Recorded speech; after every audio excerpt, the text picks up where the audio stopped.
ఒక ఊరిలో ఇద్దరు వ్యాపారస్తులు ఉండేవారు. వాళ్ళు ప్రతిరోజు ఆ పల్లె నుంచి పట్టణానికి పోయి అక్కడ వ్యాపారం చేసుకుని సాయంకాలానికి తిరిగి పల్లెకొచ్చేవారు. రోజు మాదిరిగానే ఒకరోజు పట్టణానికి వెళ్లి వ్యాపారం చేసుకున్నారు. వ్యాపారం అయిపోయేసరికి చాలా చీకటి పడింది. ఇంకా ఇక్కడ ఉండటానికి వీలు కాదు.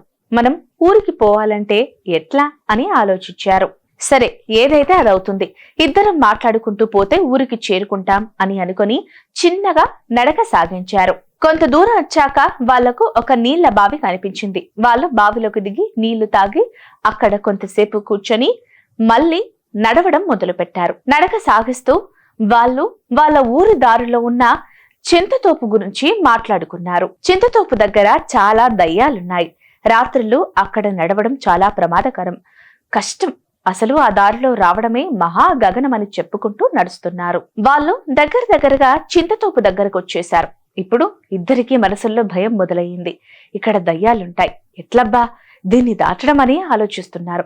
సరే, నాకు నువ్వు, నీకు నేను, ఇద్దరం తోడుగా ఉన్నాం కదా, ఎలాగో ఇంత దూరం వచ్చినాం కదా, వెనక్కి పోవడం కష్టమే, ముందుకు పోదాం అనుకుంటున్నారు. ఒకరి నడుమును ఒకరు పట్టుకుని దగ్గరగా వచ్చి భయపడుతూ నడుస్తున్నారు.